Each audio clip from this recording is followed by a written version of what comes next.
ভালো আরেক পাগল বিচার চাই এটারও। এই নারীকে দেখলে কি আপনি পাশ কাটিয়ে যাবেন? ময়লা কাপড়, উস্কো খুস্কো চুল, মুখ ভর্তি ধুলো, কিন্তু জানেন কি তিনি আসলে কে? এই প্রজন্মের জনপ্রিয় অভিনেত্রী কেয়া পায়েল, যার অভিনয়ে মুগ্ধ হাজারো দর্শক। আজ তিনি ধরা দিয়েছেন একেবারে ভিন্ন রূপে। পাগল হয়ে গেছি।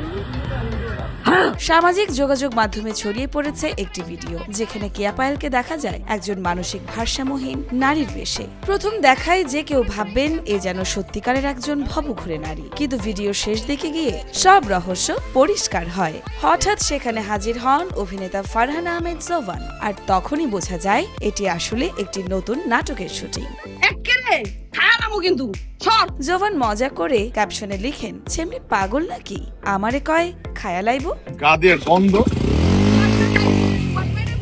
নেটিজেনদের মন্তব্য, কি মারাত্মক অভিনয়, মেকআপ একদম পারফেক্ট। এত সাহসী লুক সত্যি প্রশংসনীয়। গ্ল্যামার ছাড়িয়ে চরিত্রের গভীরে ঢুকে আবারও প্রমাণ করলেন কেয়া পায়েল শুধু সুন্দরী নন, তিনি একজন শক্তিশালী অভিনেত্রী। আই থিঙ্ক যে মানুষের পছন্দ হবে, আমি চেষ্টা করছি যে আমার জায়গা থেকে আমার বেস্ট ট্রাইটা করার। ইয়োরমা শায়ের জাহান, দেশকাল নিউজ।